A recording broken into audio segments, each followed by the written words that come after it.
Nobel শান্তি পুরস্কারের জন্য ডোনাল্ড ট্রাম্পকে সমর্থনকারী 7টি দেশের শীর্ষ নেতাদের তালিকা প্রকাশ করেছে হোয়াইট হাউস।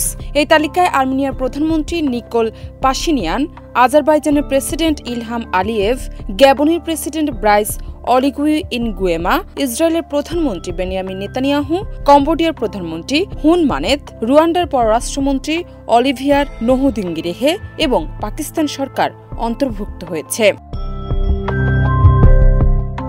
20 জুন পাকিস্তান সরকার ভারত ও পাকিস্তানের মধ্যে সামরিক সংঘাত নিরসনে মধ্যস্থতাকারী ভূমিকা নেওয়ার জন্য 2026 সালের নোবেল শান্তি পুরস্কারের জন্য ডোনাল্ড ট্রাম্পের নাম সুপারিশ করে।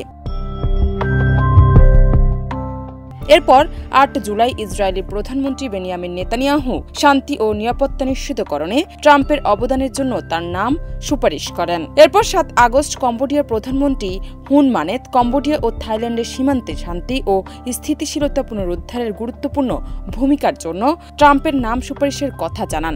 একই সঙ্গে আজারবাইজান ও আর্মেনিয়ার 2 শীর্ষ নেতা ওয়াশিংটনে শান্তি চুক্তি স্বাক্ষরের পর যৌথভাবে ট্রাম্পকে নোবেল শান্তি পুরস্কারের জন্য সুপারিশ করেন।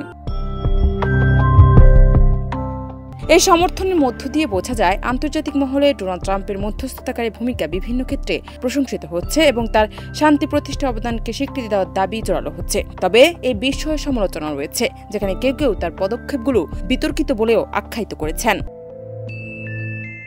জানাত নিপু, দেশ রূপান্তর।